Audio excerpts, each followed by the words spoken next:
इस वक्त की बड़ी खबर आपको बता दें, यूपी के बुलंदशहर में सड़क हादसे में सुदीक्षा भाटी नाम की एक लड़की की मौत हो गई। छात्रा के मामा ने आरोप लगाया कि जब वो सुदीक्षा के साथ स्कूटर से औरंगाबाद जा रहे थे, तभी बाइक सवार लड़कों ने सुदीक्षा के साथ छेड़खानी की कोशिश की। सुदीक्षा के चाचा ने यह बताया कि इस बीच लड़के उनके स्कूटर के आसपास स्टंट करने लगे और उनकी बाइक स्कूटर से टकरा गई।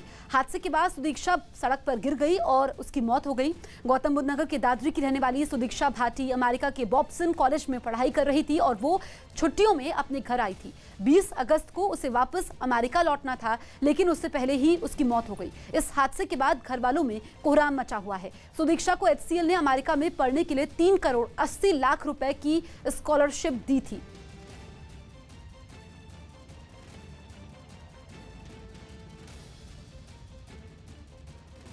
कभी आगे निकाल रहे थे, कभी पीछे कर रहे थे, कभी आगे पीछे निकाल रहे थे। हमने बाइक मंदी की, वहाँ से मंदी करने के बाद में फिर भी हमने और मंदी करी। उन्होंने फिर 2-4 बार ओवरटेक करा हमें, फिर एकदम हमारे आगे आके उसने ब्रेक मार दी। ब्रेक मारते कंट्रोल नहीं हो पाई, बाइक सीधी हमारी उसमें टक्कर लगी। टक्कर लगते ही मेरी भतीजी पीछे गिर चुकी है, उसके सर में चोट लगी। मैं भी गिर चुका हूँ। मैं भी गिरने के बाद भी खड़े होकर मैंने देखा है तो उसके ब्लड जाने लगा। देखा तो वो वहाँ पर शायद मुझे कुछ ऐसा महसूस ना, मैं होपलेस हो गया वहाँ पर। रास्ते में उसका एक्सीडेंट हो गया। एक बुलेट मोटरसाइकिल से उसके मोटरसाइकिल की टक्कर हो गई और जिसमें सुदीक्षा की दर्दनाक परिस्थितियों में मौत हो गई। अभियोग पंजीकृत कर लिया गया है और जो मोटरसाइकिल वाला था जिससे एक्सीडेंट हुआ है उसकी तलाश की जा रही है, विवेचना की जा रही है। अजीत हमारे सहयोगी फोन लाइन पर मौजूद हैं। अजीत, चाचा छेड़खानी का आरोप लगा रहे हैं जबकि SP कह रहे हैं कि ये टक्कर थी। पूरा मामला क्या है, कितने बजे की ये घटना है?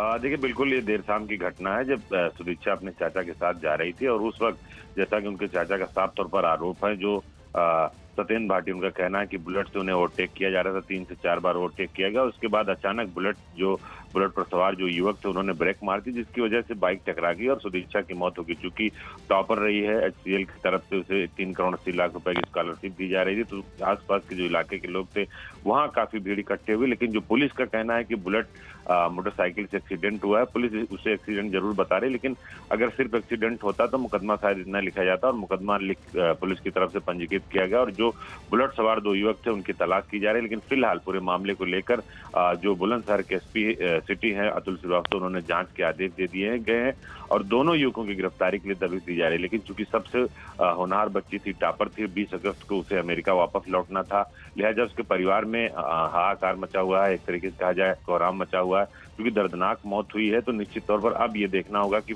जो परिवार के लोग आरोप लगा रहे हैं कि उसके साथ छेड़खानी की कोशिश की गई, उसकी बाइक को ओवरटेक किया गया, जबकि पुलिस ये कह रही है कि दुर्घटना हुई है, मुकदमा पंजीकृत किया गया, तो बाद में अभी पूरी मसला जो पूरी बात है उस बात में सामने आएगी विवेचना के बाद। लेकिन फिलहाल अभी जिसकी मौत की वजह से वहाँ आसपास के इलाके में जो भीड़ इकट्ठा हो गई है, काफी जो लोकल्स लोग हैं उनमें काफी आक्रोश है। जसप्रीत, बिल्कुल अजीत, आपसे ये जानना चाहेंगे कि जो आरोपी लड़के हैं जिन्होंने छेड़छाड़ की, बाइक को ओवरटेक करने की कोशिश की, क्या उनकी पहचान हो पाई है? वो भी बुलंदशहर के ही रहने वाले हैं? देखिए, बिल्कुल वो बुलंदशहर के रहने वाले हैं, लेकिन अभी उनकी पहचान नहीं हो पाई। उनके नंबर्स को ट्रेस किया जा रहा है। जो आसपास के जो इलाके थे, क्योंकि वहाँ CCTV नहीं लगा हुआ था, तो लोगों से जो पहचान के आधार पर या जो उनके परिजन है, जो उनके चाचा हैं सत्येंद्र भाटी, उनसे पूछा जा रहा है और उस बुलेट को तलाश करने की कोशिश की जा रही है। बाकायदा 2 टीमें भी पुलिस ने गठित की, क्योंकि मामला हाई प्रोफाइल है। टॉपर स्टूडेंट थी सुदीक्षा, तो अभी फिलहाल उनकी ना तो पहचान हो पाई है, ना ही गिरफ्तारी। जसप्रीत, अजीत, एक लड़की जो कि अपने चाचा के संग जाती है स्कूटी पर और उसके साथ छेड़छाड़ होती है, वो बचाने की कोशिश करती है, उसकी मौत हो जाती है। ये घटना बेहद दुखद है और लड़कियों की, खासकर महिलाओं की सुरक्षा को लेकर सवाल खड़े होते हैं यूपी में। देखिए, बिल्कुल, जबकि उत्तर प्रदेश के CM की तरफ से महिला सशक्तिकरण, महिला सुरक्षा को लेकर कई सारे एक्ट बनाए गए, कई सारे नियम बनाए गए, कार्रवाई भी की गई, लेकिन ऐसी घटनाएं रुकती नहीं, क्योंकि लोकल लेवल पर शायद वो सुनिश्चित नहीं हो पाता। लेकिन यहाँ भी ऐसी घटना सामने आई है बुलंदशहर में। उसके पहले भी आपने बहुत साल पहले देखा होगा कि बुलंदशहर पूरे देश में जो है सुर्खियों में आ गया था इसी तरह की छेड़खानी के चलते। तो अब ये देखना होगा कि पुलिस इसमें किस तरह कार्रवाई करती है, महिलाएं आखिर कैसे सुरक्षित होंगी कि कभी भी कोई भी जो है उनके साथ छेड़खानी करता है या इस तरह से बुलेट को ओवरटेक करके रोकने की कोशिश की जाती है। शायद यही हुआ। इस घटना में भी 3 से 4 बार ओवरटेक किया गया और सामने ब्रेक मारी गई, जो उनके चाचा बता रहे हैं, सुदीक्षा के जो सत्येंद्र भाटी है। उसके बाद जब ब्रेक लिया इन्होंने गाड़ी पे, तो गाड़ी इनकी कंट्रोल नहीं और सीधे बुलेट पे जा टकराई और गिरने की वजह से सुदीक्षा की मौत हो गई। तो अब सवाल तो कई सारे खड़े होते हैं, जिसका जवाब लोकल पुलिस को और स्थानीय प्रशासन को देना पड़ेगा। बिल्कुल अजीत, पुलिस ने केस तो दर्ज कर लिया है, लेकिन पुलिस क्या बता रही है? कितनी टीमें इस वक्त लगी हुई हैं उन लड़कों को ढूंढने के लिए? क्योंकि कल शाम की ये घटना है और आज सुबह 8:15 बजने को है, लेकिन अभी तक उन लड़कों की पहचान तक नहीं हो पाई है। देखिए, बिल्कुल पुलिस की तरफ से कहा जा रहा है कि उन्होंने 2 टीमें गठित की है। बाकायदा जो एसपी सिटी हैं अतुल श्रीवास्तव पूरी घटना की मॉनिटरिंग की रहे हैं और मॉनिटरिंग कर रहे हैं और 100 को चूंकि पोस्टमार्टम के लिए भेज दिया गया आगे की कार्रवाई के लिए। और जो परिवार के परिजन हैं छात्रा के, वो वहाँ एकत्रित हो गए। काफी लोग एकत्रित हो गए क्योंकि काफी पढ़ी लिखी बच्ची थी, अमेरिका में पढ़ाई कर रही थी, उसको 3 करोड़ 80 लाख का स्कॉलरशिप मिला था। तो आक्रोश लोगों में है। तो अभी फिलहाल एसपी सिटी की तरफ से यही कहा जा रहा है कि वो जांच की जा रही, विवेचना की जा रही, मुकदमा जो है पंजीकृत कर दिया गया, लेकिन अभी आरोपियों की तलाश के लिए दबिश दी जा रही है। बाकायदा जो एसओजी है वहाँ की, उसको लगा दिया गया है, जो स्पेशल ऑपरेशन ग्रुप टीम है। तो अभी फिलहाल उनकी गिरफ्तारी नहीं हो पाई। देखना पुलिस कितनी देर में इनकी गिरफ्तारी करती है और उन्हें सामने ले आती है। बिल्कुल अजीत, आप नजर बना रखिए, अपडेट हम आपसे लेते रहेंगे। तो इस वक्त की बड़ी खबर हम आपको बता रहे हैं बुलंदशहर से, जहां पर एक लड़की जो कि अपने चाचा के साथ जा रही थी और उसके साथ कुछ लड़के छेड़छाड़ करते हैं, उनकी बाइक को ओवरटेक करने की कोशिश करते हैं। इस बीच सुदीक्षा अपने आप को संभाल नहीं पाती है। सुदीक्षा भाटी नाम की ये लड़की जिसकी मौत हो जाती है, दरअसल ये अमेरिका में पढ़ती थी और कुछ दिनों के लिए भारत में आई हुई थी और इस बीच उसके परिवार में कोहराम मचा हुआ है इस घटना के बाद।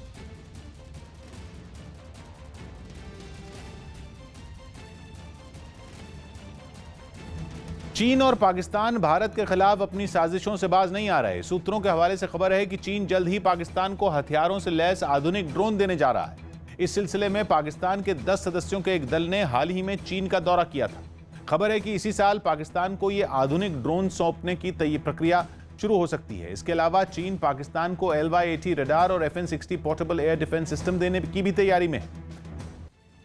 वियतनाम में एक तेज रफ्तार ट्रक हादसे का शिकार हो गया। यह हादसा ट्रक के पीछे चल रही गाड़ी के डैशबोर्ड में लगे कैमरे में रिकॉर्ड हुआ, जिसमें कार के आगे से ये ट्रक तेज रफ्तार में चलता नजर आया। थोड़ा आगे चलने के बाद वो ट्रक सड़क पर बाईं ओर मुड़ने के साथ ही उसके पिछले हिस्से का संतुलन बिगड़ गया। धीरे धीरे ट्रक के बाईं ओर के पिछले टायर सड़क से उठे और ट्रक अपनी दाहिनी ओर धड़ाम से गिर गया। हादसे के वक्त ट्रक के पास से कोई गाड़ी नहीं गुजर रही थी। बताया गया कि इस हादसे में ट्रक के ड्राइवर को मामूली चोटें आई हैं। राजस्थान में गहलोत सरकार पर बने हुए संकट के बादल पूरी तरह से छट गए। सूत्रों के मुताबिक पार्टी से नाराज चल रहे सचिन पायलट की पूरे सम्मान के साथ वापसी होगी। सचिन पायलट की मुलाकात राहुल गांधी और प्रियंका गांधी से हुई, जिसकी पूरी जानकारी सोनिया गांधी को दी गई। सूत्रों के मुताबिक सचिन पायलट ने पार्टी में वापसी के लिए कोई शर्त नहीं रखी, लेकिन खुद की और अपने समर्थकों की सम्मानजनक वापसी की बात जरूर कही। फिलहाल राजस्थान की बजाय दिल्ली में रहते हुए उन्होंने केंद्रीय संगठन में काम करने की इच्छा जताई। इसलिए माना जा रहा है कि सचिन पायलट को दिल्ली में ही कोई बड़ी जिम्मेदारी दी जाएगी। लेकिन विधानसभा चुनाव से पहले सचिन पायलट को दोबारा राजस्थान भेजा जा सकता है। सूत्रों के मुताबिक सोनिया गांधी ने भरोसा दिया है कि पार्टी में पायलट और उनके समर्थकों की पूरे सम्मान के साथ वापसी होगी। सोनिया गांधी ने इन फैसलों की जानकारी राजस्थान के सीएम अशोक गहलोत को भी दे दी, जिन पर अशोक गहलोत ने सहमति जताते हुए अपने समर्थकों को इसकी जानकारी दी। मान सम्मान स्वाभिमान की बात हम लोगों ने करी थी, वो बनी रहे। राजनीति में आज 18-20 साल से मैंने जो योगदान दिया है व्यक्तिगत रूप से पार्टी के प्रति, पार्टी भी बात को जानती है और हमने हमेशा कोशिश करी है कि जिन लोगों ने मेहनत कर इस सरकार का निर्माण किया है, उन लोगों की हिस्सेदारी भागीदारी सुनिश्चित की जाए। मुझे खुशी है कि कांग्रेस अध्यक्षा जी ने आज जो कमेटी का गठन किया है और ये बात भी जैसे वेणुगोपाल जी ने कहा कि समयबद्ध तरीके से इन सब बातों को सुनकर इसका अच्छा निराकरण किया जाएगा। मैं समझता हूँ ये एक स्वागत योग्य कदम है। इसके लिए मैं कांग्रेस अध्यक्ष का धन्यवाद देना चाहता हूँ। वहीं पायलट गुट के कांग्रेस विधायक भंवरलाल शर्मा ने भी नरम रुख अपनाते हुए अशोक गहलोत को अपना नेता बताया और कहा कि उन्हें राष्ट्रद्रोह केस में नाराजगी थी। हमारे साथ हैं कांग्रेस विधायक भंवरलाल शर्मा। भंवरलाल शर्मा काफ़ी वक्त से सचिन पायलट कैंप के अंदर वहाँ पर थे, अब वापस आ गए हैं। आज मुख्यमंत्री अशोक गहलोत से भी मिले। भंवरलाल शर्मा जी, आप बताएं सर कि आप वापस आ गए, एक तो क्या वजह रही? नहीं तो ऐसा है, मैं विधानसभा का सदस्य हूँ 7वीं बार, 14 तारीख को विधानसभा है। अगर वापस नहीं आता क्या, फिर वहीं रहता क्या विधानसभा से? तो उसकी बात नहीं कर रहे हैं। जो आपकी नाराज़गी थी, जिस वजह से आप गए थे, क्या वो नाराज़गी दूर होगी? मुख्यमंत्री से आपने बात की थी? घर वालों ने मेरे कहने से सब्जी नहीं बनाई, मैं घर वालों से नाराज़ होकर चला गया। ये मान लो आप, एक परिवार है, पार्टी एक परिवार है, पार्टी में छोटा बड़ा कोई काम होता है, कोई नहीं होता है, उसे लेके असंतोष हो जाता है। और जब ये तय हो गया कि जो सार्वजनिक काम है कोई भी बाकी हैं वो निश्चित तौर से पूरे होंगे, तो क्या नाराज़गी दूर होगी? वोल्वोग्राद में एक पेट्रोल पंप पर जोरदार धमाका हुआ जिसमें कई लोग घायल हो गए। धमाके से पहले इस पेट्रोल पंप पर आग लगी हुई थी जिसे बुझाने की कोशिश की जा रही थी, लेकिन तभी इतना तेज धमाका हुआ कि पेट्रोल पंप से काफी दूर खड़े लोग भी डर गए।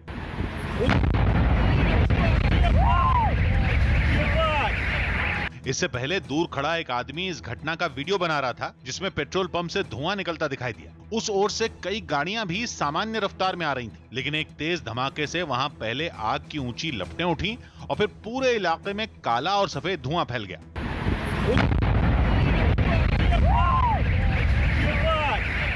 धमाके के कुछ देर बाद पुलिस की कुछ गाड़ियां उस ओर जाती दिखी। फिर 1 मिनट के अंदर ही दमकल की एक गाड़ी भी धमाके वाली जगह की तरफ जाती नजर आई। बताया गया कि इस तेज धमाके में 4 लोग बुरी तरह घायल हो गए। भारत में कोरोना मरीज बढ़ने पर डब्ल्यूएचओ ने चिंता जताई।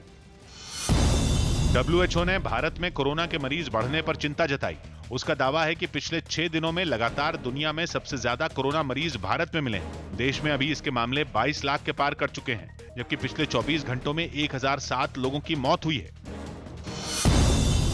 कोरोना के खतरे को देखते हुए गुजरात यूनिवर्सिटी ने अपनी ऑफलाइन परीक्षाएं रद्द कर दी। 21 अगस्त से अहमदाबाद समेत 13 जिलों में ये परीक्षाएं होने वाली थी। अब ऑफलाइन छोड़कर ऑनलाइन और दूसरे तरीकों से परीक्षा लेने के विकल्पों पर विचार हो रहा है। पंजाब के मोहाली में पुलिस ने 27,000 लीटर से ज्यादा की स्पिरिट पकड़ी, जिसे 138 ड्रमों में छिपाकर रखा गया था। दावा है कि ये अब तक की सबसे बड़ी खेप है जो राज्य के आबकारी विभाग ने पकड़ी। पंजाब में जहरीली शराब से हुई मौतों के बाद से कई जगहों पर छापे मारे जा रहे हैं। अमेरिकी राष्ट्रपति डोनाल्ड ट्रंप को अपनी प्रेस कॉन्फ्रेंस बीच में तब रोकनी पड़ी जब अचानक अमेरिकी सीक्रेट सर्विस के अधिकारी वहां पहुंचे और ट्रंप को बाहर ले गए। इसके थोड़ी देर बाद ट्रंप वापस प्रेस कॉन्फ्रेंस में लौटे और उन्होंने बताया कि व्हाइट हाउस के बाहर गोलीबारी हुई है। ट्रंप ने कहा कि सुरक्षा कर्मियों ने सब आसानी से संभाल लिया। There was a shooting outside of the White House and seems to be very well under control. I'd like to thank the Secret Service for doing their always quick and very effective work. But there was an actual shooting and somebody's been taken to the hospital. I don't know the condition of the person. It seems that the person was shot by Secret Service. Bihar के सीतामढ़ी में 2 पक्षों के बीच हुई हिंसक झड़प में एक बुजुर्ग की मौत हो गई। बताया गया कि दोनों पक्षों के बीच जमीन को लेकर विवाद था, जिसकी वजह से एक पक्ष के लोगों ने दूसरी तरफ के लोगों पर लाठियों से हमला कर दिया।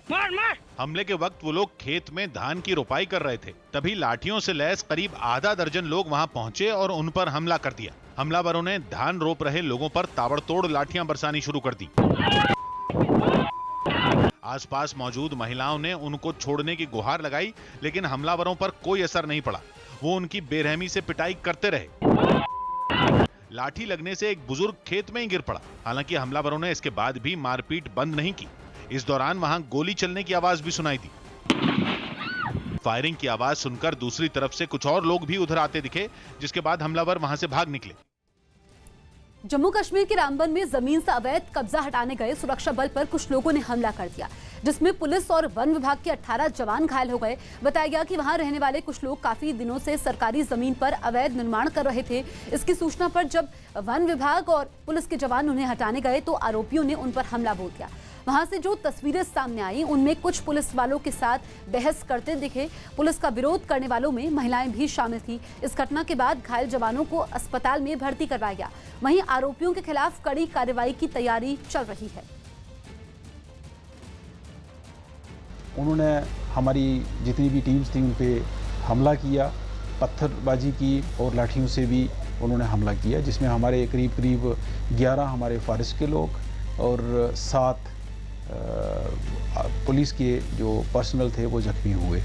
हमने इंडियन फॉरेस्ट एक्ट 1927 में इसका कॉग्निजेंस ले लिया है, जिसमें हमारी प्रोसीडिंग्स अभी चलेंगी, और साथ ही क्रिमिनल प्रोसीडिंग्स के लिए हमने FIR पुलिस स्टेशन बटोत में भी लॉन्च कर दी है।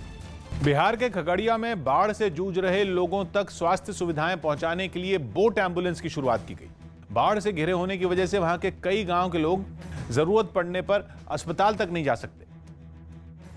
और इसी परेशानी को ध्यान में रखते हुए जिला प्रशासन ने बोट एम्बुलेंस की शुरुआत की, जो बाढ़ से जूझ रहे गांवों में घूम घूम कर जरूरतमंदों तक स्वास्थ्य सुविधाएं पहुंचाती नजर आई। छोटी मोटी बीमारी होने पर किसी भी मरीज का घर बैठे ही इलाज किया जा सके, इसके लिए ये बोट एम्बुलेंस दवाइयों, इंजेक्शन और ऑक्सीजन सिलेंडर से लैस दिखी। नाव पर चलने वाली इस एम्बुलेंस में डॉक्टरों के साथ एक नर्स भी नजर आई। किसी को सांस लेने में तकलीफ हो रही है तो ऐसे पेशेंट के लिए हमारे पास ऑक्सीजन भी होता है। किसी की डिलीवरी भी करानी पड़ गई बाय द वे, तो वहाँ पे वो सुविधा उपलब्ध कराया जा सके और करते हैं। इतना ही नहीं, बीमारियों के इलाज के साथ ही इस बोट एम्बुलेंस के डॉक्टर लोगों की कोरोना जांच भी करते हैं और जरूरत के मुताबिक उन्हें सलाह मशवरा देते हैं। लोग आ नहीं सके उसके लिए हम वहाँ जाकर रैपिड टेस्ट के माध्यम से कोरोना का टेस्ट किया जाता है। इस बोट एम्बुलेंस की सुविधा हासिल करने के लिए लोगों को सिर्फ एक नंबर पर कॉल करनी पड़ती है, जिसके बाद ये भीषण बाढ़ के बीच भी उनकी मदद के लिए पहुंच जाती है। पूर्व राष्ट्रपति प्रणब मुखर्जी को कोरोना हो गया। पूर्व राष्ट्रपति प्रणब मुखर्जी को कोरोना हो गया, जिसकी जानकारी उन्होंने खुद ट्वीट के जरिए दी। साथ ही उन्होंने पिछले 1 महीने में अपने संपर्क में आए लोगों से कोरोना टेस्ट करवाने की अपील की। प्रणब मुखर्जी को इलाज के लिए दिल्ली में सेना के अस्पताल में भर्ती करवाया गया, जहां खुद रक्षा मंत्री राजनाथ सिंह गए और उनकी सेहत की जानकारी ली। गुजरात के पंचमहाल में भारी बारिश की वजह से एक मकान गिर गया, जिससे 3 लोगों की उसमें दबकर मौत हो गई। बारिश की वजह से इस मकान की नींव कमजोर हो गई थी। दिल्ली क्राइम ब्रांच और अमरोहा पुलिस ने तस्करों के खिलाफ एक अभियान चलाया, जिसमें करीब 40 करोड़ की चंदन की लकड़ी बरामद की गई। साथ ही इसकी तस्करी के आरोप में 4 लोगों को गिरफ्तार कर लिया गया। हरियाणा के हिसार में थाईलैंड की एक महिला ने होटल में रेप का आरोप लगाया, जिसके बाद पुलिस ने 2 लोगों को गिरफ्तार कर लिया। बताया गया कि वो अपनी एक साथी के साथ हिसार घूमने आई थी। आरोप है कि जिस होटल में ये दोनों रुके थे, उसके मैनेजर और एक कर्मचारी ने इस वारदात को अंजाम दिया। फिलहाल अदालत ने उन्हें जेल भेज दिया। 376 और 342 के तहत मुकदमा दर्ज हुआ है। चारा घोटाले में सजा काट रहे लालू प्रसाद यादव को रिम्स अस्पताल के डायरेक्टर के बंगले में शिफ्ट किए जाने पर सियासी घमासान मच गया। जेडीयू ने इस मुद्दे पर हैरानी जताते हुए झारखंड सरकार पर तंज कसा। माननीय हेमंत सोरेन जी बंगले के नए निवासी माननीय लालू प्रसाद जी के नाम पर टीका भी लगवाए। जेडीयू के इस बयान पर आरजेडी भड़क गई। पार्टी ने पलटवार करते हुए जेडीयू को लालू प्रसाद यादव की बीमारी पर राजनीति न करने की सलाह दी। किसी के बीमारी पर, स्वास्थ्य पर राजनीति नहीं करनी चाहिए। पटना में महिला का मोबाइल फोन लेकर भाग रहे एक आरोपी को लोगों ने पकड़ लिया, फिर सड़क पर ही उसकी पिटाई शुरू कर दी। महिला ने बताया कि आरोपी लड़के ने अपनी मां की बीमारी का बहाना बनाया और एक फोन करने के लिए मोबाइल मांगा, लेकिन मोबाइल फोन महिला से लेते ही वो भागने लगा। शोर मचाने पर कुछ दूर आगे लोगों ने भाग रहे लड़के को पकड़ लिया। इसके बाद महिला ने भी आरोपी लड़के की पिटाई कर दी। बाद में खबर मिलने पर पहुंची पुलिस ने लड़के को पकड़ा और थाने ले गई।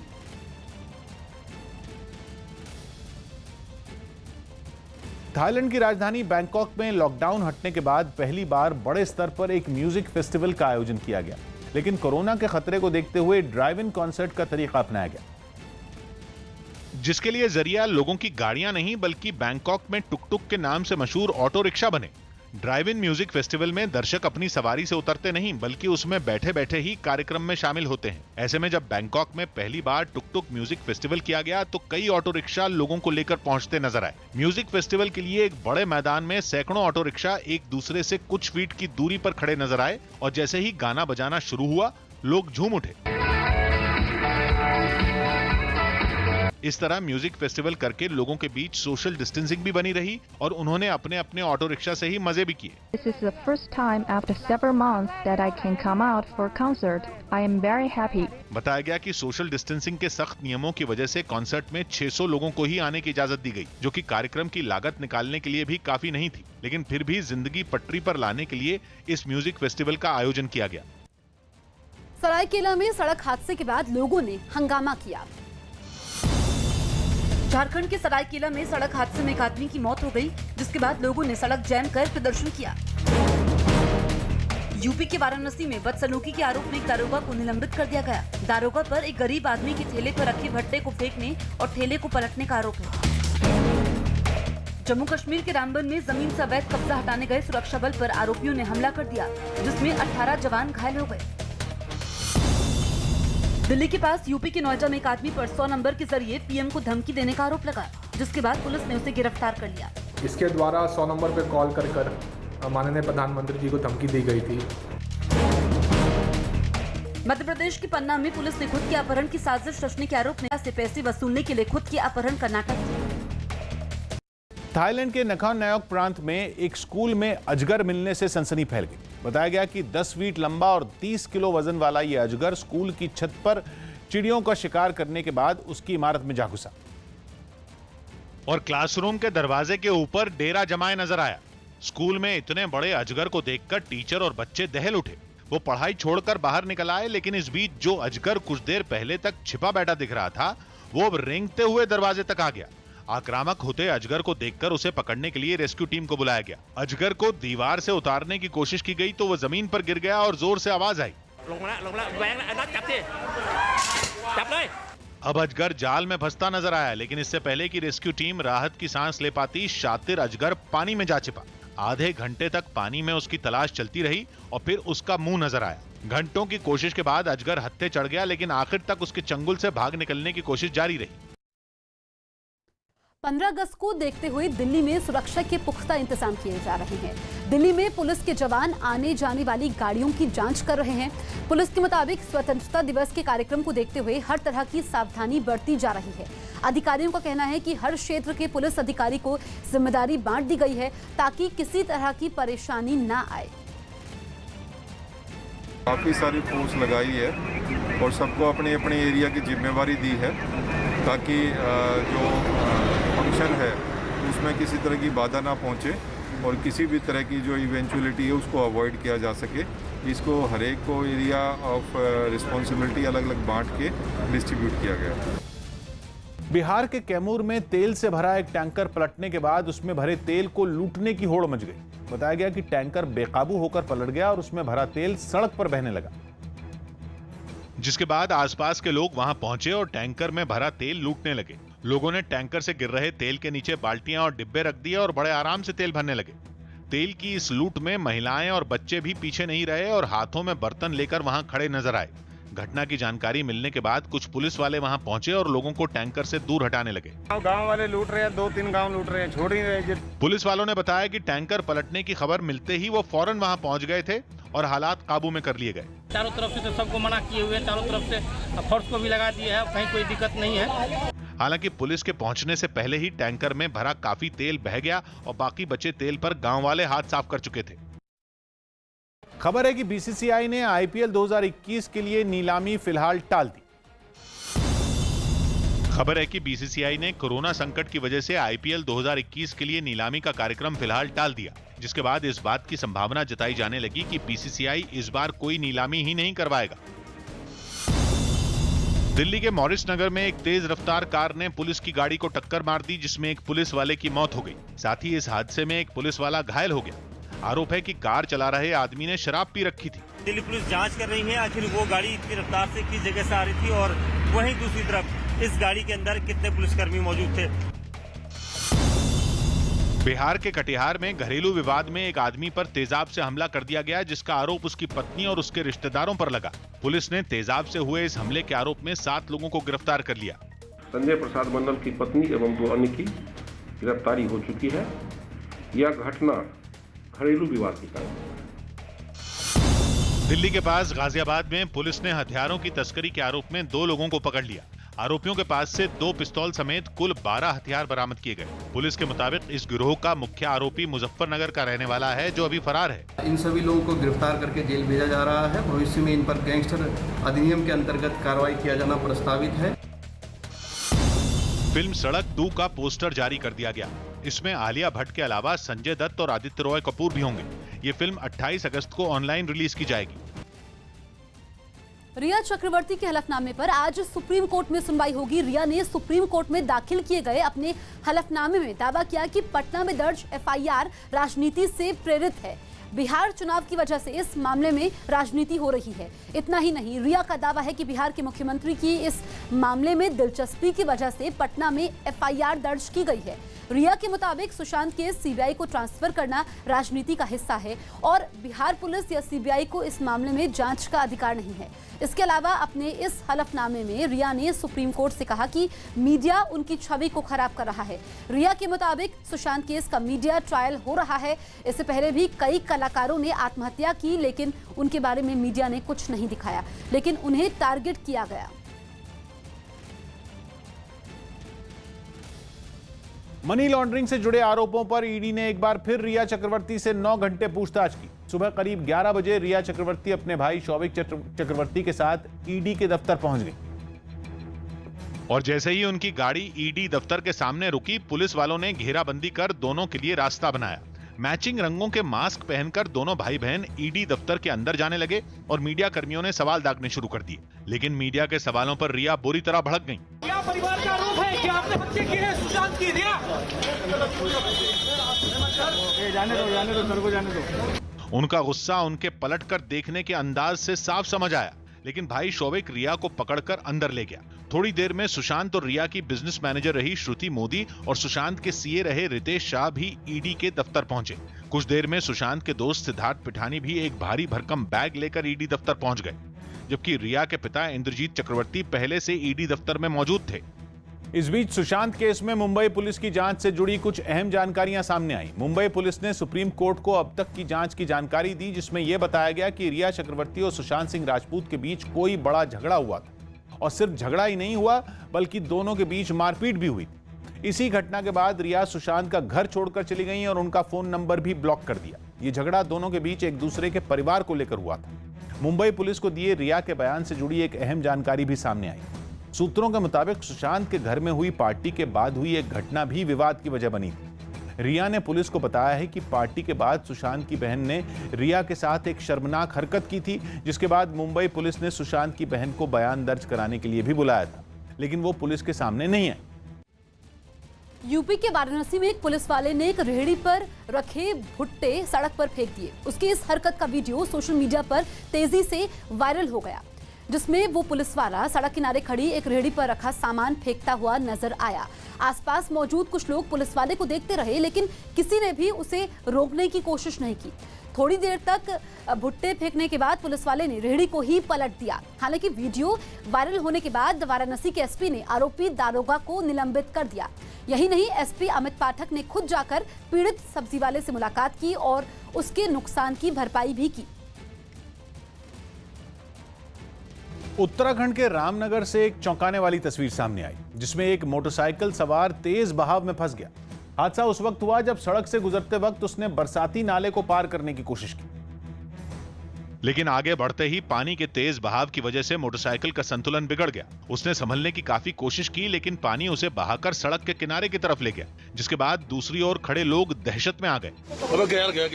तेज बहाव की वजह से उनकी भी पानी में उतरने की हिम्मत नहीं हुई। हालांकि इस दौरान कुछ लोग उसकी मदद करने पहुंच गए और उसे बाहर निकालने की कोशिश करने लगे।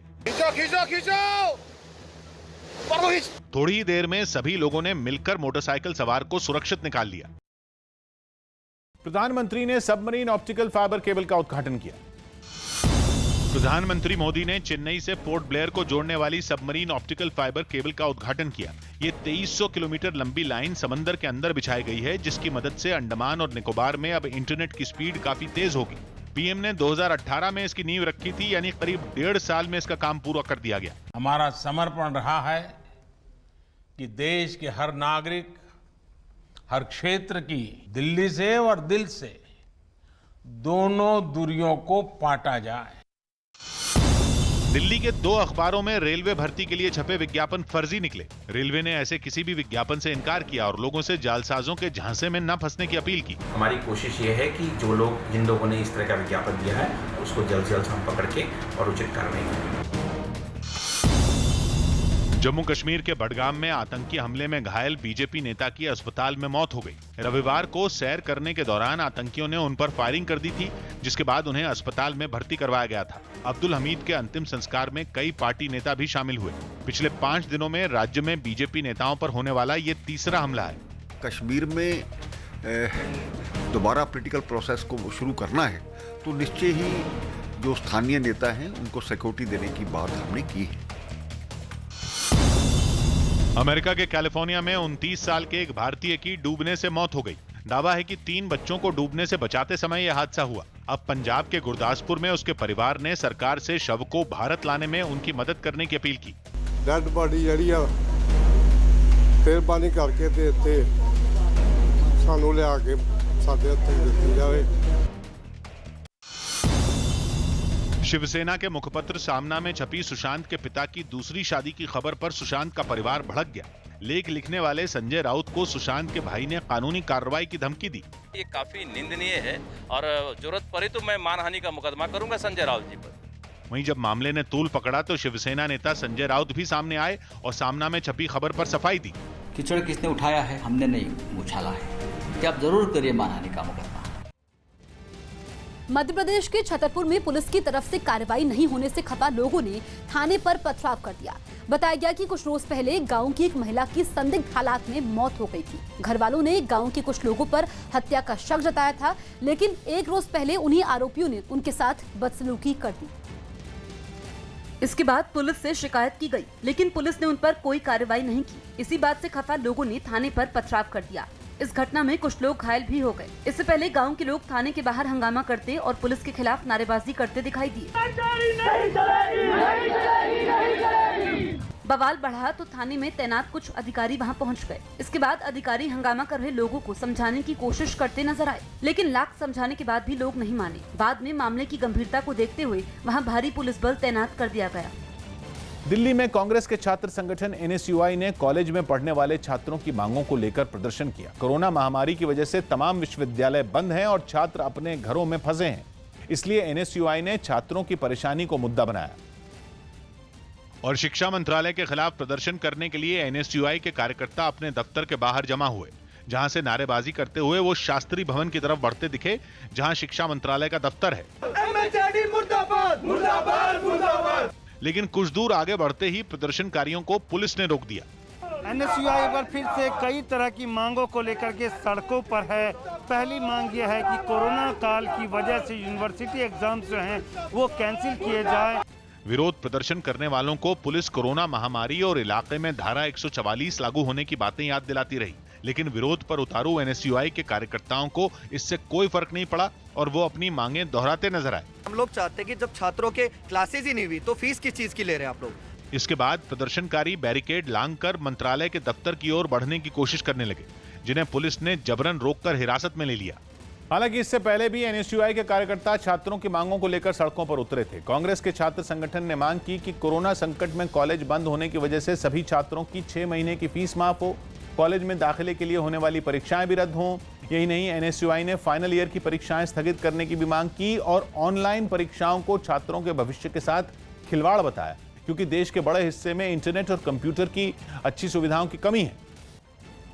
बिहार के भागलपुर में कोसी नदी के रौद्र रूप से लोग दहशत से भर गए। जिले के नौगछिया में तो नदी के कटाव की वजह से एक पानी की टंकी देखते ही देखते उसकी चपेट में आ गई। इस हादसे का एक डरा देने वाला वीडियो सामने आया, जिसमें उफान पर बह रही कोसी नदी के कटाव में पानी की टंकी को गिरते हुए देखा गया।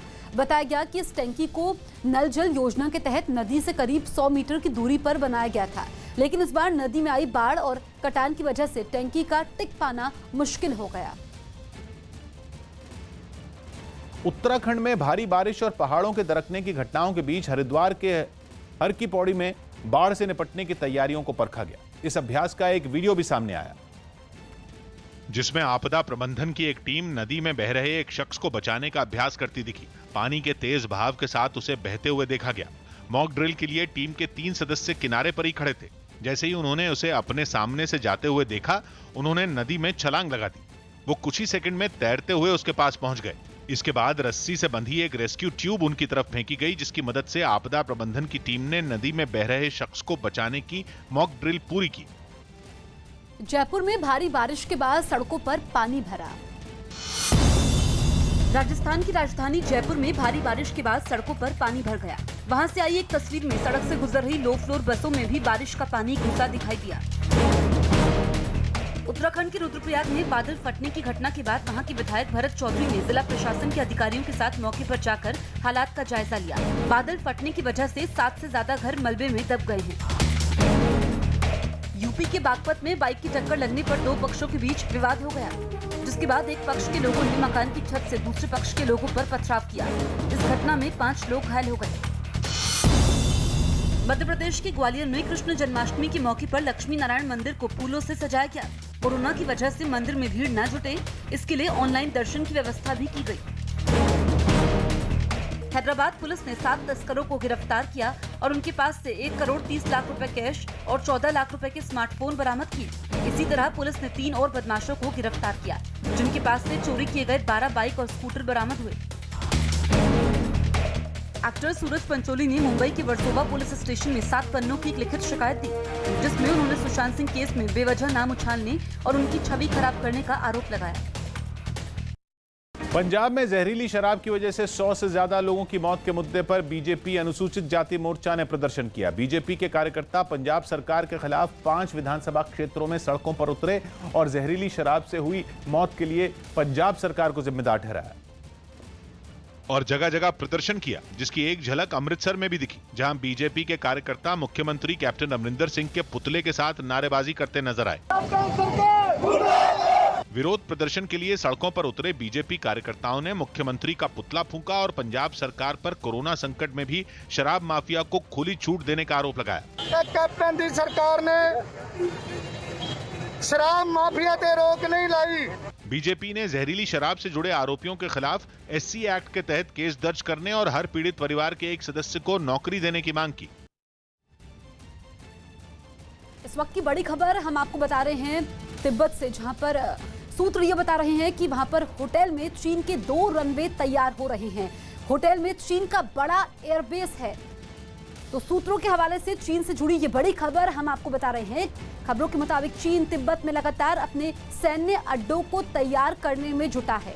तिब्बत के होटल एयरबेस के पास चीन 2 नए रनवे तैयार कर रहा है।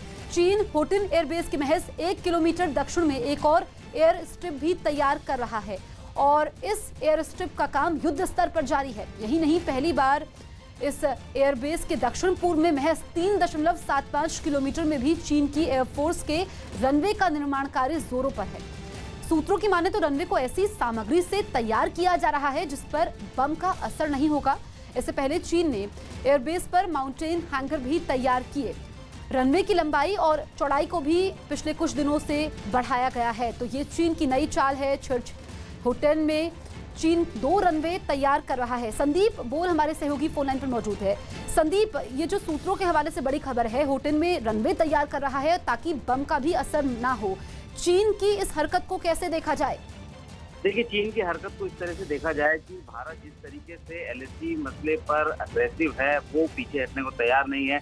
ऐसे में होटन जो है वो एक बड़ा एयरबेस है और वहाँ पे अभी तक फिलहाल एक ही रनवे था। तो उसको ये लग रहा है कि अगर कभी एयर एंगेजमेंट हुआ या लड़ाई की नौबत आई तो कहीं भारतीय वायुसेना उनके एयर स्ट्रिप को जो है नुकसान ना पहुंचा दे, जिसकी वजह से वो आधी लड़ाई वैसे ही हार जाएंगे। तो इसी के चलते जो है उसी होटल में जो मेन एयर स्ट्रिप थी उसके बगल में एक पैरेलल एयर स्ट्रिप बनाई जा रही है और एयर स्ट्रिप से थोड़ा दूर और जो है एक और इससे एयर स्ट्रिप तैयार की जा रही है। तो सीधे तौर पर ये डर दिखा रहा है चीन को कि कहीं भारतीय वायुसेना के फाइटर और बॉम्बर जो है वहां जाके उन एयरपोर्ट को, उन एयर स्ट्रिप को नुकसान पहुंचा दें। तो उसके बाद जो है किसी भी तरीके से उनकी जो एयर सपोर्ट है या कैपेबिलिटी है वो जाहिर सी बातें कम हो जाएगी। तो शायद यही वजह है कि लगातार वो नए एयर बेसिस का, नए एयर स्ट्रिप का बिल्कुल। तो तिब्बत में चीन एयरबेस बना रहा है और युद्ध स्तर पर यह काम चल रहा है।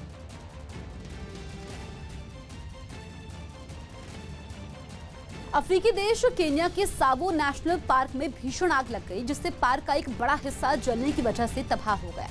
बताया गया कि केन्या के सबसे बड़े नेशनल पार्क में 2 दिन पहले आग लगी थी, जिसने तेजी से फैलते हुए पार्क के एक बड़े हिस्से को अपनी चपेट में ले लिया। वहां से जो तस्वीरें सामने आई उनमें सावो नेशनल पार्क में लगी आग हवा की वजह से तेजी से फैलती दिखी। यही नहीं, सूखी घास और झाड़ियों की वजह से आग भड़कती नजर आई। पार्क में लगी आग इतनी भीषण थी कि उसकी लपटें आसमान में उड़ती दिखाई थी। एक दूसरी तस्वीर में कई लोग आग बुझाने की कोशिश करते दिखे। आग बुझाने के लिए विमान की मदद भी ली गई, लेकिन तमाम कोशिशों के बाद भी आग ने साबो नेशनल पार्क के एक बड़े हिस्से को जलाकर राख कर दिया, जिसकी वजह से वहां रहने वाले कई जानवरों की भी मौत हो गई। लेबनान की राजधानी बेरूत में पिछले कुछ दिनों से चल रहा सरकार विरोधी प्रदर्शन हिंसक हो गया। प्रदर्शनकारियों ने पिछले हफ्ते बेरूत में हुए धमाके में मारे गए लोगों की मौत के लिए भी अपनी सरकार को जिम्मेदार ठहराया। और गुस्साए लोगों ने बेरूत की सड़कों पर आगजनी और हंगामा करते हुए सरकार के खिलाफ हिंसक प्रदर्शन किया। प्रदर्शन कर रहे लोगों ने लेबनान की संसद तक पहुंचने की कोशिश की, लेकिन पुलिस ने सड़क पर ऊंचे बैरिकेड लगाकर उनका रास्ता रोक दिया। इसके बाद प्रदर्शनकारियों का गुस्सा ज्यादा भड़क गया। कुछ ने बैरिकेडिंग को तोड़ने की कोशिश की तो कुछ ने आगजनी शुरू कर दी। बैरिकेड के दूसरी तरफ तैनात पुलिस ने हंगामा कर रहे लोगों पर आंसू गैस के गोले भी दागे, लेकिन उन गोलों को भी प्रदर्शनकारियों ने पुलिस वालों की तरफ वापस फेंक दिया। रात के वक्त शुरू हुआ हिंसक प्रदर्शन दिन में भी जारी रहा। शहर की इमारतों और गाड़ियों में तोड़फोड़ करने के बाद गुस्साए लोगों ने पुलिस को भी निशाना बनाया। हालांकि हिंसा को देखते हुए पुलिस ने सख्ती बरती और लोगों को खदेड़ने के लिए ताबड़तोड़ आंसू गैस के गोले दागे। इस पूरे हंगामे में कई लोग घायल हुए, जिन्हें अस्पताल पहुंचाया गया। एक हफ्ते पहले बेरूत में हुए धमाके के बाद वहां पर लोगों का गुस्सा फूट पड़ा था और वो जबरदस्त प्रदर्शन भी कर रहे थे। इसके बाद लेबनान के पीएम हसन दियाब ने अपनी पूरी कैबिनेट के साथ इस्तीफा दे दिया है। पीएम हसन दियाब ने कल शाम राष्ट्र के नाम अपने संदेश में खुद इसका ऐलान किया। बेरूत में हुए धमाके के बाद उनके इस्तीफा देने से पहले उनके कई मंत्रियों ने भी अपना इस्तीफा दिया था। करीब एक हफ्ते पहले लेबनान की राजधानी बेरूत में हुए धमाकों ने पूरी दुनिया को हिलाकर रख दिया था, जिसमें 160 से ज्यादा लोग मारे गए थे। इस धमाके के बाद से ही लेबनान में लोग सड़कों पर उतरकर सरकार विरोधी प्रदर्शन कर रहे थे। राम मंदिर शिलान्यास पर बधाई देने से क्रिकेटर मोहम्मद शमी की पत्नी हसीन जहां की मुश्किल बढ़ गई। आरोप है कि सोशल मीडिया पर दी गई इस बधाई के बाद कुछ लोगों ने हसीन जहां को जान से मारने की धमकी दी। बधाई वाली उनकी पोस्ट पर गंदे कमेंट के साथ रेप की धमकी तक दे दी गई, जिसके बाद हसीन जहां ने कोलकाता पुलिस को इसकी शिकायत की और उन्हें धमकी देने वालों के खिलाफ सख्त कार्रवाई करने की मांग की। मैं अकेली बेबी को लेकर रहती हूँ, मेरी बच्चियों को लेकर रहती हूँ, तो इनसिक्योरिटी तो फील करती हूँ। गुजरात में मास्क नहीं पहनने पर जुर्माना बढ़ाया गया। गुजरात सरकार ने कोरोना से निपटने के लिए सख्त कदम उठाते हुए मास्क नहीं पहनने पर जुर्माना बढ़ाकर 1000 रुपए कर दिया। इससे पहले यह जुर्माना 500 रुपए था। नया नियम सुबह से लागू हो जाएगा। राज्य में अब तक करीब 70,000 लोग कोरोना की चपेट में आ चुके हैं, जबकि 2600 से ज्यादा लोगों की इससे मौत हो चुकी है। पाकिस्तान ने फिर जम्मू कश्मीर के पुंछ में गोलाबारी की। भारतीय चौकियों को और रिहायशी इलाकों को निशाना बनाकर यह गोलाबारी की गई। हालांकि भारतीय फौज ने भी पाकिस्तान को इसका करारा जवाब दिया। दिल्ली के पास नोएडा के सेक्टर 63 में एक फैक्ट्री में आग लग गई, जिसमें वहां एक गार्ड की जलकर मौत हो गई। इस हादसे की सूचना मिलने पर दमकल की करीब 13 गाड़ियां आग बुझाने पहुंची, लेकिन ये आग इतनी भीषण थी कि उसे बुझाने में 3 घंटे का समय लग गया। इस आग की वजह शॉर्ट सर्किट को माना जा रहा है। यूपी के मैनपुरी में मामूली विवाद में गृह मंत्रालय के कर्मचारी की कुछ लोगों ने जमकर पिटाई कर दी। घटना का सीसीटीवी वीडियो सामने आया, जिसमें कई लोग दिन दहाड़े घर में घुसकर मारपीट करते दिखे।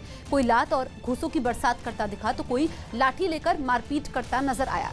इस बीच वहां मौजूद कुछ लोग बीच बचाव भी करते दिखाई दिए, लेकिन इसके बाद लोगों ने मारपीट करना बंद कर दिया। हालांकि बाद में आसपास के लोगों ने बीच बचाव कर लोगों को शांत करवाया। इस घटना के बाद पीड़ित ने एसपी से मामले की शिकायत की, लेकिन अभी तक इस मामले में किसी की कोई गिरफ्तारी नहीं हो पाई है। केंद्र सरकार के खेती से जुड़े 3 अध्यादेशों के खिलाफ पंजाब में बड़े स्तर पर किसानों ने प्रदर्शन किया। सरकार ने इन अध्यादेशों के तहत किसानों को मंडी के बाहर भी फसल बेचने के अधिकार समेत कई फैसले लिए हैं, लेकिन किसान इन अध्यादेशों को उनके खिलाफ बता रहे हैं, जिस पर पंजाब के अमृतसर में भी प्रदर्शन हुआ। किसानों ने बाइक रैली निकालकर केंद्र सरकार के खिलाफ नारेबाजी भी की। किसानों ने आम आदमी पार्टी की विधायक रुपिंदर कौर रूबी के घर का भी घेराव किया। इसके अलावा उन्होंने राज्य की कांग्रेस सरकार को भी निशाने पर लिया। इन्हां पॉलिटिकल पार्टियां दे इस झांसे दे विच किसान हुण नहीं आउणगे। किसान जाग चुके हैं। पंजाब में किसानों ने अलग अलग जिलों में सभी पार्टियों के विधायकों और सांसदों के घर का घेराव कर खेती से जुड़े 3 अध्यादेशों को वापस लेने की मांग की, जिनमें आड़तियों ने भी किसानों का साथ दिया। किसान और आड़ती खेती से जुड़े इन अध्यादेशों को सरकार से वापस लेने की मांग कर रहे हैं। इन 3 अध्यादेशों में एक अध्यादेश के तहत सरकार ने किसानों को मंडी के बाहर भी फसल बेचने की छूट दे दी। सरकार की दलील है कि इससे किसान व्यापारियों से सीधे जुड़ सकेंगे और जो उन्हें उनकी फसल का ज्यादा दाम देगा उसे वो फसल बेच सकेंगे। लेकिन आड़तियों का आरोप है कि इससे मंडी व्यवस्था खत्म हो जाएगी और किसानों का आरोप है कि उन्हें फसल का सही दाम नहीं मिल सकेगा। दूसरा अध्यादेश कॉन्ट्रैक्ट फार्मिंग से जुड़ा है। इसके तहत किसान ज्यादा कीमत वाली फसल उगाने के लिए खरीदारों से समझौता कर सकेंगे, लेकिन किसानों का आरोप है कि इस अध्यादेश के बाद वो अपनी ही जमीन पर मजदूर बनकर रह जाएंगे। तीसरा अध्यादेश अनिवार्य वस्तु अधिनियम से जुड़ा है, जिसमें सरकार ने बदलाव करते हुए कुछ सब्जियों और दालों को जमा करके रखने पर लगी रोक हटा ली। सुशांत केस में प्रवर्तन निदेशालय की जांच में रिया से जुड़ी एक अहम जानकारी सामने आई है। रिया के फोन डंप एनालिसिस यानी फोन से डिलीट कर दिए गए डेटा को दोबारा निकालकर की गई जांच के बाद सामने आया कि 8 जून को सुशांत से विवाद होने के बाद जब रिया चक्रवर्ती ने उनका घर छोड़ दिया था तो उसके बाद रिया ने 2 बड़े डायरेक्टर को फोन किया था और उनसे मदद मांगी थी। इनमें एक निर्देशक से रिया ने किसी पत्रकार का नंबर मांगा था। रिया पत्रकार से एक आर्टिकल छपवाने की तैयारी कर रही थी। हालांकि यह आर्टिकल क्या था इसकी जानकारी नहीं मिल पाई। इसके एक हफ्ते बाद ही यानी 14 जून को सुशांत ने खुदकुशी कर ली थी।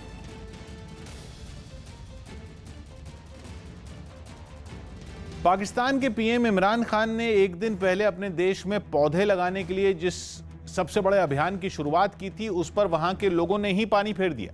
बताया गया कि खैबर पख्तूनख्वा इलाके में पकड़े सैकड़ों पौधे सरकारी जमीन की जगह लोगों की जमीनों पर लगा दिए गए। जिस बात से गुस्साए लोग उस जगह पहुंच गए जहां कुछ देर पहले ही पौधे लगाए गए थे। लोगों ने पाकिस्तान सरकार की तरफ से लगाए गए पौधों को उखाड़ना शुरू कर दिया। अपने प्रधानमंत्री इमरान खान के मंसूबों पर पानी फेरते हुए लोगों ने वहां एक एक कर कई पौधे जड़ समेत उखाड़ डाले। कुछ लोगों ने पौधों को उखाड़ने के लिए उन्हें जमीन पर पटक कर उनकी मिट्टी झाड़ी और फिर पौधों को अपने साथ लेकर चलते बने। इतना ही नहीं, लोगों की भीड़ उस गाड़ी पर भी टूट पड़ी जो पौधे लगाने के लिए पहुंची थी। भीड़ में शामिल कुछ लोगों ने उस गाड़ी से कुदाल, बेलचे और बाकी कई चीजें भी लूट लीं। हालात बिगड़ते देख गाड़ी के ड्राइवर ने तुरंत वहां से निकलने में भलाई समझी। बताया गया कि पाकिस्तान सरकार के कर्मचारियों ने वहां लोगों की जमीन पर उनसे बिना पूछे ये पौधे लगाए, जिस पर यह हंगामा शुरू हुआ।